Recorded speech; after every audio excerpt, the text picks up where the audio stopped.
The nutrient density of spinach relative to its calorie content is genuinely remarkable.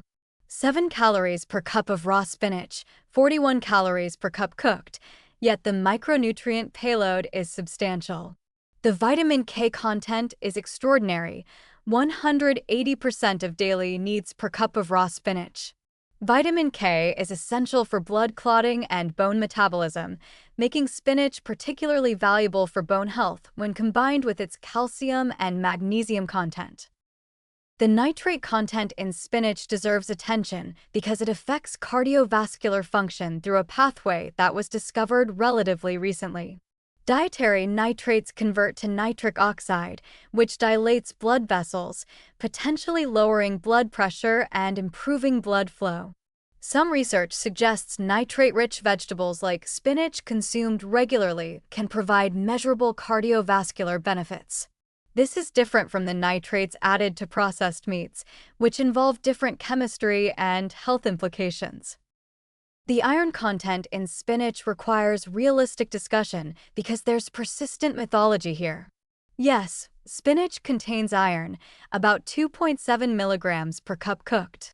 But this is non-heme iron from a plant source, absorbed at rates of 2 to 20% depending on various factors.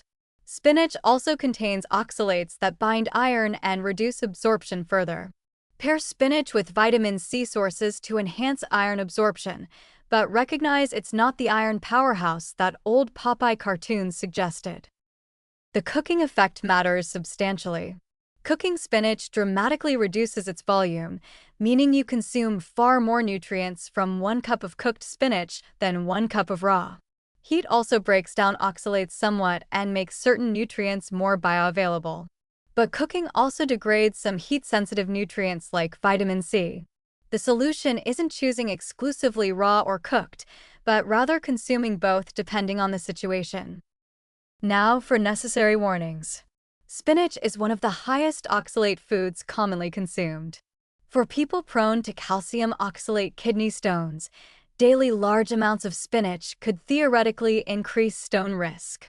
This doesn't mean avoiding spinach entirely, but it means moderation and variety rather than consuming only spinach as your vegetable source. Boiling spinach and discarding the water reduces oxalate content significantly if this is a concern.